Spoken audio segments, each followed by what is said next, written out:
His Chicago stories we're following on Robin Hood Radio. Connecticut Governor Ned Lamont reports as of yesterday afternoon, there are 7,781 coronavirus cases in the state, 277 deaths linked to a positive COVID-19 test. There are currently 1,308 patients hospitalized, and 29,036 tests have been conducted. In our corner of the world in Litchfield County, as of 5 p.m. yesterday, Cornwall 1, Falls Village none, Kent 5, Norfolk 1, North Canaan 1, Salisbury 4, Sharon 6. Those numbers have stayed the same. As we move to Dutchess County, their count came in by 4 o'clock yesterday afternoon. Active cases by municipality: Amenia has 10, Dover 17, Milan less than 5, Millbrook Village less than 5, Millerton Village less than 5, Northeast less than 5, Pauling 14, Pauling Village less than 5, Pine Plains less than 5, Red Hook 8, Red Hook Village less than 5, Rhinebeck 25, Rhinebeck Village less than 5, Stanford less than 5, Tivoli Village less than 5, and Washington 7. In reports out of Columbia County yesterday afternoon, as of 4 p.m., there's been a fourth community member in Columbia County that has passed away from the COVID-19 virus.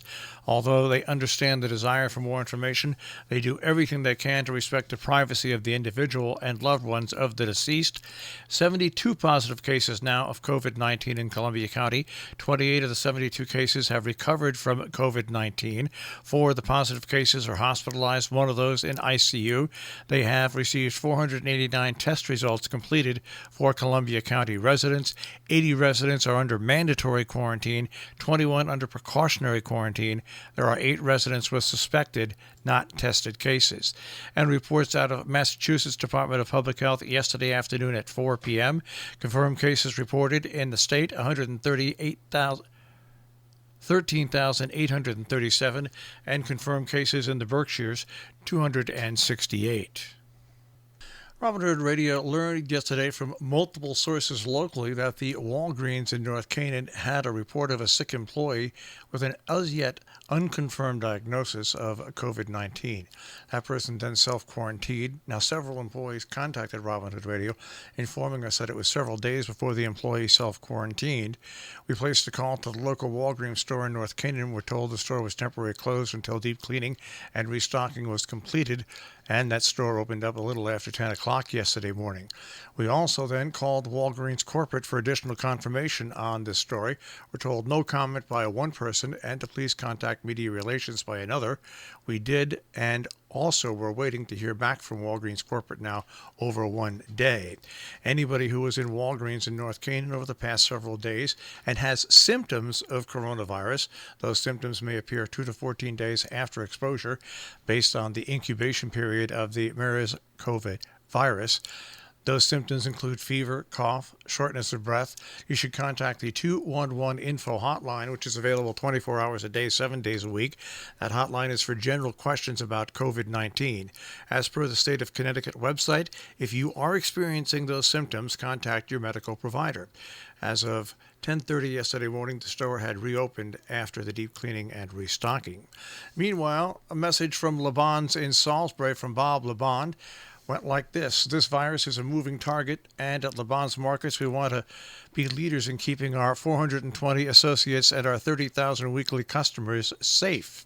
Starting today, we will be checking the temperature of every associate before they start their shift. We will also be checking temperatures of every customer who will be shopping in our stores on a daily basis. We're sorry to say if you refuse to have your temperature taken, you will not be allowed to enter the store. LeBon's is adopting the same policy as all hospitals presently doing for anybody who enters their buildings. They're confident that other retail businesses will soon start this practice. Collectively, as a community, LeBon says we must do our best to reduce the curve and prevent our neighbors, friends, and family from spreading the virus.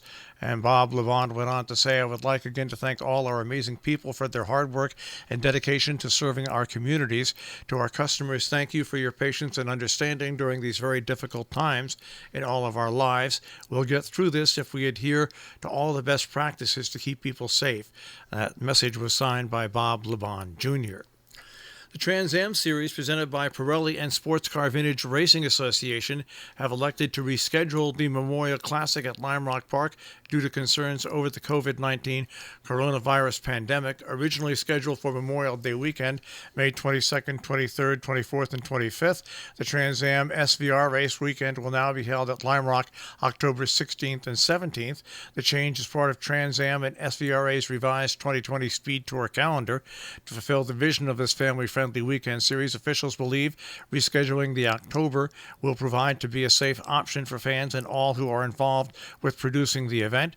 Current ticket purchases will be valid for the October event date, and current ticket holders will receive an email with further information in the coming days. Updated ticket information for the revised October event will be available soon at limerock.com. In Kent, recreation areas closed to the public. That's right, as the weather warms up, First Selectman Gene Speck has ordered two popular recreation areas closed to the public. The Bulls Bridge and North Kent Road recreation areas were overrun with visitors, so we're closing them, according to Speck. She said that this weekend.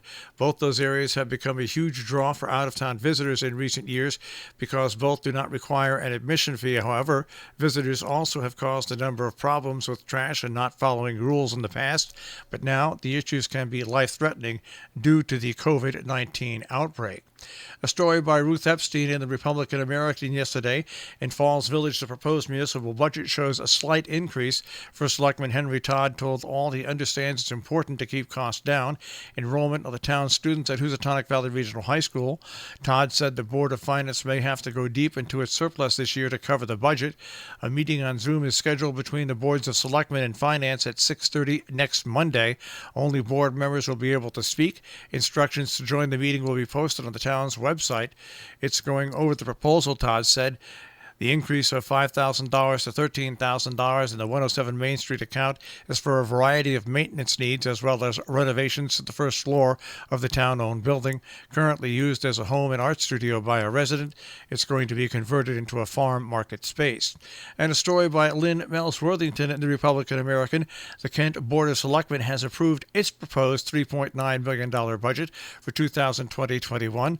The Board of Finance will meet to discuss it. The proposed budget reflects a 1.63% increase, which is $62,373 more than this fiscal year's budget. Our business brief is underwritten by Morgans at the Interlaken. You can find them on Facebook and also interlakenin.com, and by Salisbury Bank, salisburybank.com. The Dow Jones Industrial Average was down 26.13 to 22,653.86. The Nasdaq starts off the day at 7887.26, and the S&P 500 at 2659.41. We'll take a look at the tri-state forecast. That'll come your way in just a few moments.